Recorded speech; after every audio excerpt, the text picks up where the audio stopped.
This episode of the Ottawa Entrepreneurs Podcast is brought to you by Extension Marketing, the marketing agency that specializes in unique needs and budgets of small to medium-sized businesses. They provide turnkey marketing solutions that get results. You can find out more today at extensionmarketing.com. Now here's your host, Pat Whalen. Thanks for taking the time to join us today, Graeme. I appreciate it. Thanks for having me. I'm excited to be here. Graeme, when we start off, tell us, our listeners, a little bit about yourself and the company that you're part of.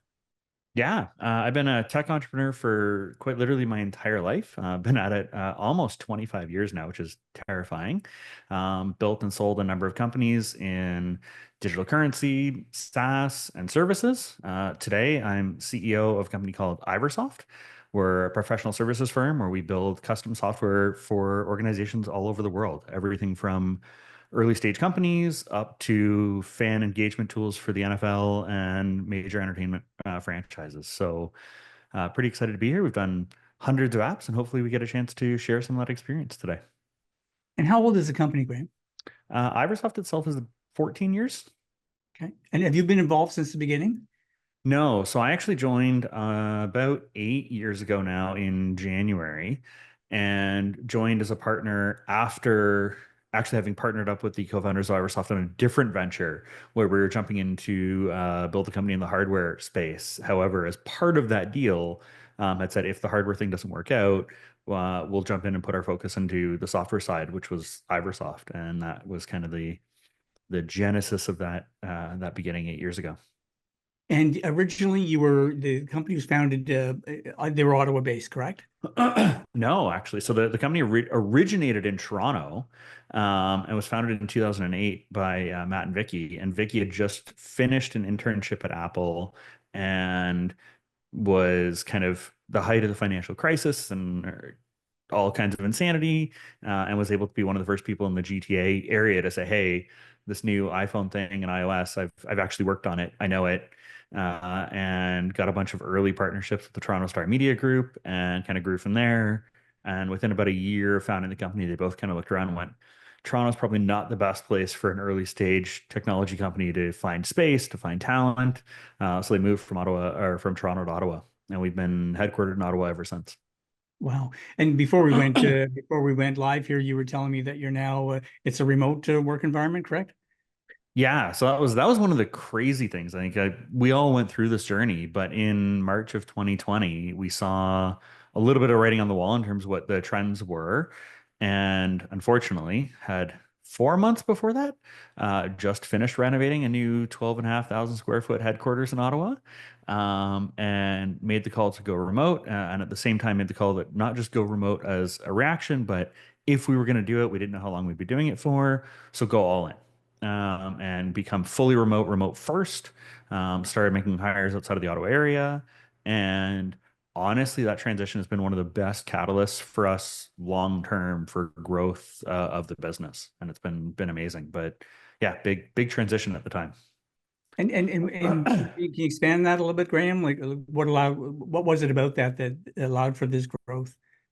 Yeah. So a couple of things that I think people often overlook in the debate between kind of in-person and remote. And I will be the first person to acknowledge that there is special chemistry for companies that can put the best people on the planet in a room together. And that works really well if you're Apple or Microsoft, or you've got the ability to attract and fly and relocate the best people on the planet.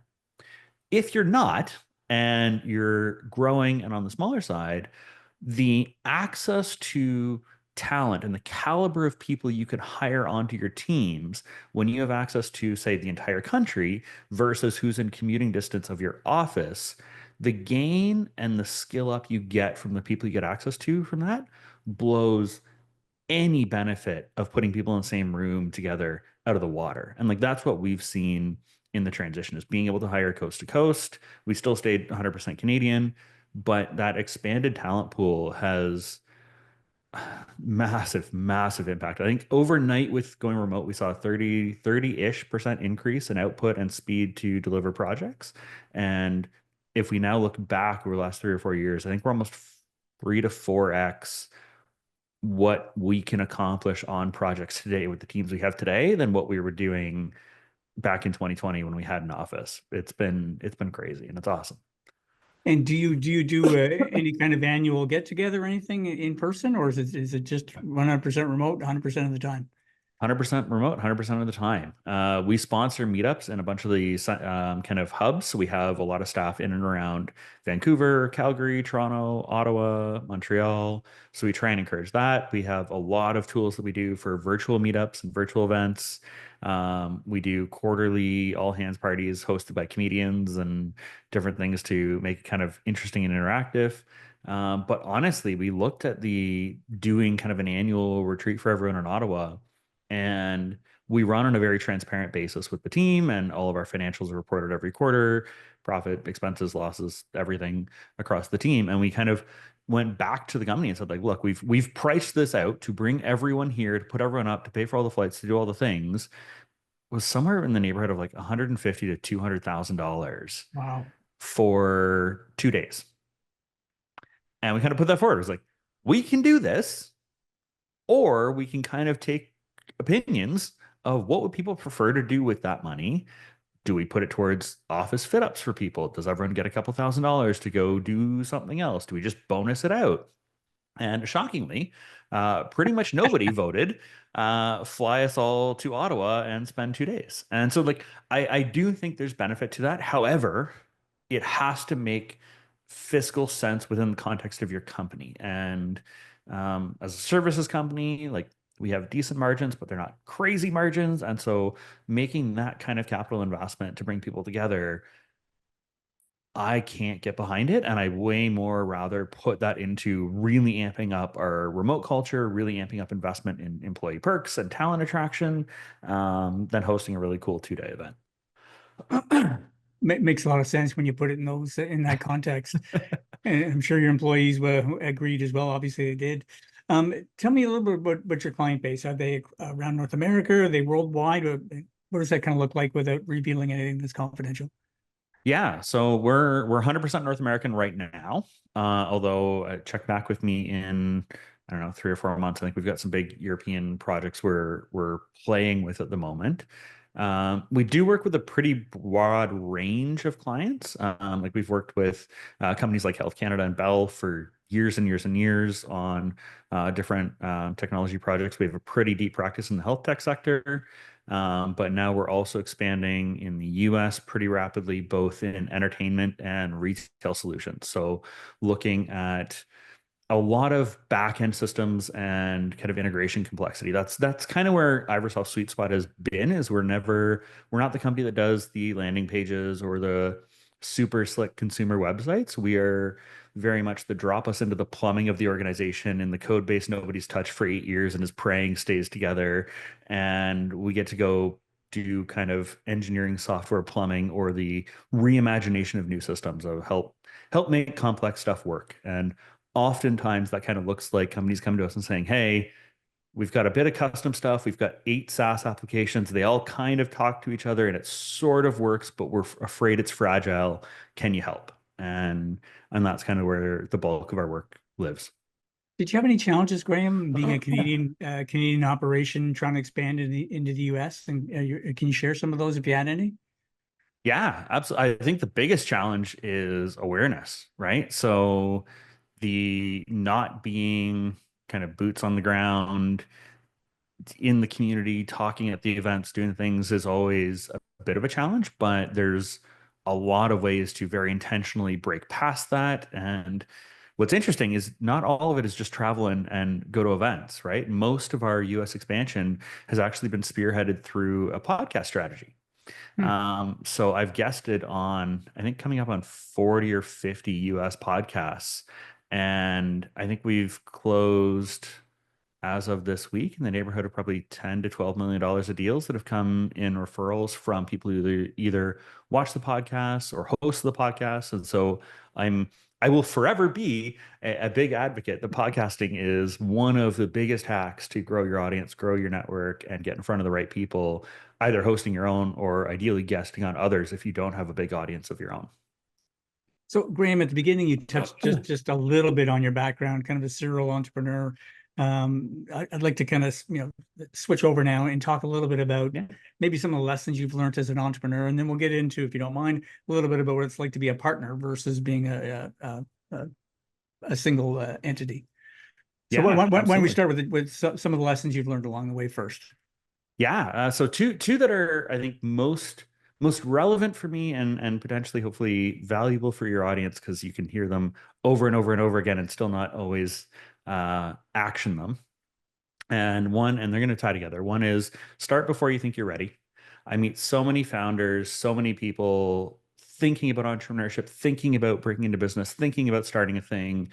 And the reality is you can spend your life in a room with a whiteboard or in a spreadsheet or in a document trying to make the perfect plan. If you're serious about building a company or getting started, just go sell something. Just start. Have those first conversations. And the day you get somebody to say, yes, I will give you money for the thing that you were telling me, is the day you're an entrepreneur. Congratulations. Now the work starts. The day you spend planning and writing a doc you're not. You're role playing what it might be like to be one eventually, but you're not there. So just start.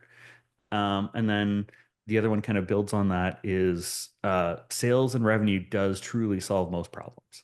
I meet so many companies that are struggling or are not growing at the rate they want to grow at, or are dealing with cash flow issues or revenue issues.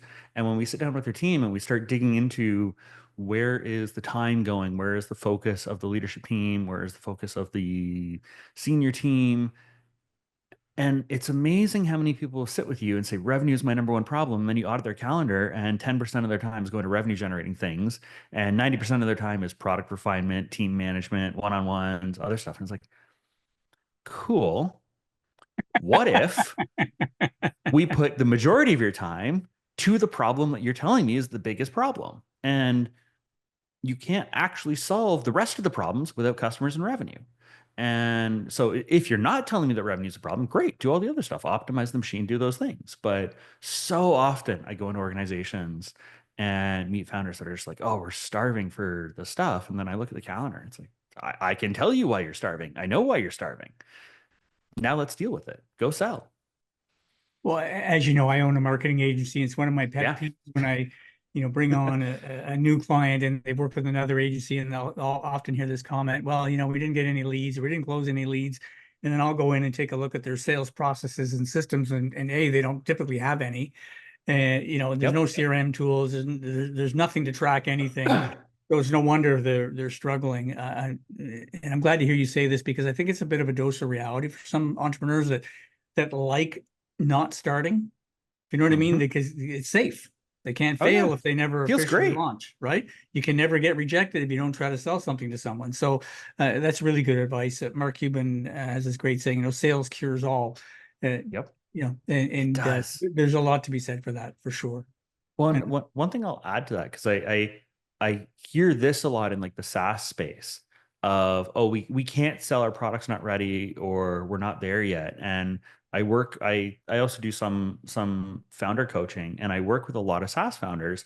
And one of the things we do early is starting the sales process, starting the push on outbound 6 months before they're releasing. Because pre-sales and talking to customers is generally one of the best ways to help refine product scope and cut a lot of the crap that people are building that nobody actually needs. And so often you can take a development cycle from 8, 9, 10, 12 months down to 3 or 4 if you actually get in front of people, sell, and figure out what the 2 or 3 features are that you're building that they actually care about and they will actually give you money for. And so not only does sales solve a lot of problems, it also helps bring clarity and focus to what you're doing. So I'm a big fan of move quickly, move often. Do you think the notion of raising funds, in particular in the tech space, is causing maybe some of those problems to exist, that they don't feel they ever really have to go out and sell? I'm really generalizing here, but because they're just raising funds all the time, and therefore they look at that as cash flow, and really it's not. Um, yes and no. And I think, to me, it depends on what you define as raising funds. If it's raising angel capital, venture capital to go, I think that needs to be paired with sales. However, the act of raising capital and actually raising capital, not pretending and dicking around at like startup contests and pitch fests and whatever other nonsense you fill your time with, but like actually closing capital is sales. It is a numbers game where you are churning through a hell of a list to raise money quickly. And your fundraising effort should be probably 60 to 120 days total. And you should probably book 300 to 500 meetings in that time. Wow. If what you're doing is not that, you're not fundraising, you're playing. And then I think you're wasting time. If you're in the cycle of chasing free government grants and programs and subsidies and everything else, yeah, I think that's an absolute waste of time. And you need to go figure out how to create value for your customers. Non-dilutive capital like that is great as a layer after the fact. I hate it as a way to start, because it just pushes off real validation with customers and real testing in the market. And you hear from a lot of founders like, oh, like I can't raise money. It's like, no, you could, you're just not good enough yet. You need to do more reps and get in front of more people and have a better pitch. If you can't raise capital, like the amount of investors that are accessible on LinkedIn, on Twitter, on Google, that you can cold email, that you do, like you can get in front of people. You just got to grind and get a lot of no's. So that's generally my stance. Okay, thanks. Thanks for sharing that. You're one of 3 partners, correct, in the business? Yep. So three major partners and 2 minor partners. Okay. So can we talk a bit about that? What it's like to be, part of a group of people as opposed to, person by themselves making all the decisions? Yeah, absolutely. So I think it's, for me, at least personally, every company I've ever done, I've done as a co-founder. I've never been a solopreneur. Iversoft is kind of the fifth, sixth company I've built. And I so much credit to the people that are successful building as solopreneurs. And being a founder is can be a very isolating, very challenging, very lonely journey where you deal with a lot of stress that people who are not in that space, they can't relate to and don't understand. Being in a partnership, to an extent, gives you an immediate peer group that you can kind of lean on when you're dealing with stress of like payroll and cash flow and customer rejection and employee turnover and all of these things. And I think that can be phenomenally powerful. One of the things I think you need to manage when you're in a partnership or with co-founders is, as great as it is to have a collective group, you still need clearly defined roles and rules around how decisions get made, how direction is picked, and especially for your team, who to take leadership from. And I say that because when I first joined, so Iversoft was co-founded by Matt and Vicky. And at the time, they made a very intentional decision not to have a CEO. Vicky was the CTO. Matt, I think, was actually the CFO at the beginning, moved into COO. And when I joined, I ended up essentially coming in as chief marketing officer on the partnership, and we still didn't have a CEO. That was kind of a fun and quirky setup until we grew to kind of 20, 25, 30 people, at which point not having a definitive singular voice that people could look to and say, this is the direction, this is who we follow, and this is the vision that we're getting behind, became really problematic. And I think we tried to convince ourselves it wasn't as important. And honestly, creating the role and having a degree of kind of singularity of focus was huge for helping not necessarily align the leadership team, but align a team of 50 around one kind of clear vision and direction for the company. Was it challenging to choose the individual? You've got 3 of you that I assume are all very capable and very driven individuals. How does that choice get made for anyone that may be considering bringing in partners? Yeah. So I would love to say it was really easy. As you rightfully, I think, pointed out, we had 3 very eligible candidates. Trying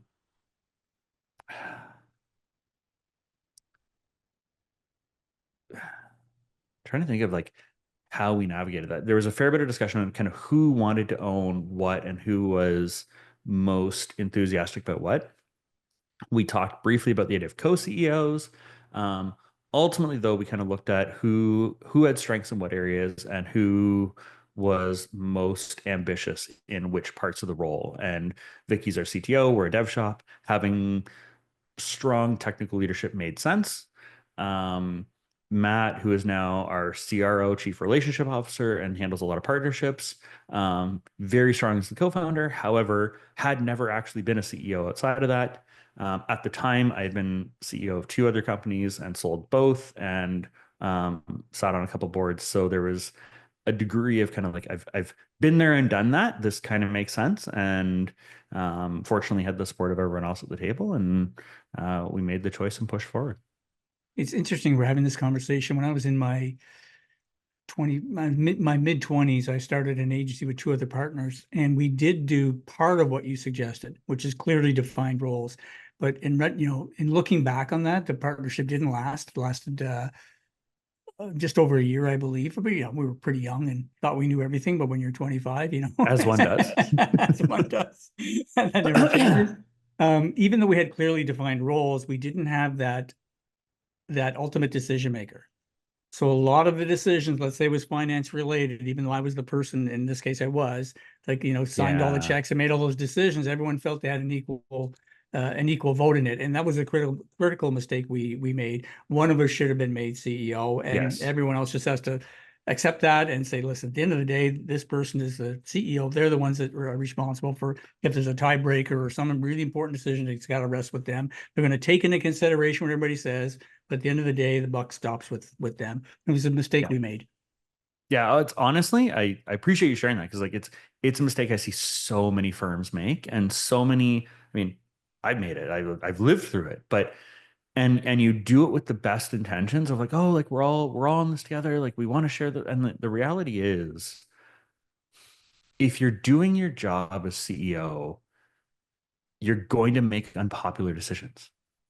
If everyone in your organization is happy with every decision you make all the time, you're probably avoiding the decisions you should be making. And sometimes that is cutting staff proactively. Sometimes that's adjusting compensation proactively for people. Sometimes it's doing strategically hard pills to swallow for the betterment of the organization. And you won't always have 100% support and alignment for that, but somebody needs to be able to make that call and honestly almost create a bit of a safety net for the other founders to be like, oh, I hate this and it sucks, but at least it's not on my shoulders. And it's yeah. And that's okay, but that's the mantle that you wear when you're CEO, and you need to do that. And if you don't have someone doing that, the amount you can spiral and drag out decisions that need to be made quickly and moved on quickly will kill you. I think each partner, correct me if I'm wrong here, Graeme, but each partner has to be very self-aware. And either there's a certain skill set required to be a CEO, and we're not going to get into that, we don't have enough time, but either you kind of have that or you don't. And in your case, you not only had it, but you had the experience to back it up. In my case, we're all mid-20s. None of us had that level of experience to back it up. We all thought we could be the CEO, but in reality, when I look back in that experience, it was clear that there was one individual that should have, been the person in charge, and lesson learned at a young age. Yeah. Graeme, before we let you go, and this time flew by, thank you for doing this. Where can our listeners find out more about your company? Yeah, so you can find me at Graeme Barlow on all the social media, or graemebarlow.com. And if you want to check out Iversoft, we're iversoft.ca. Thanks for doing this. I really appreciate your time. Thanks for having me. This was awesome. If your company or organization is looking to improve your marketing, go to the Extension Marketing website at extensionmarketing.com and book a discovery call today.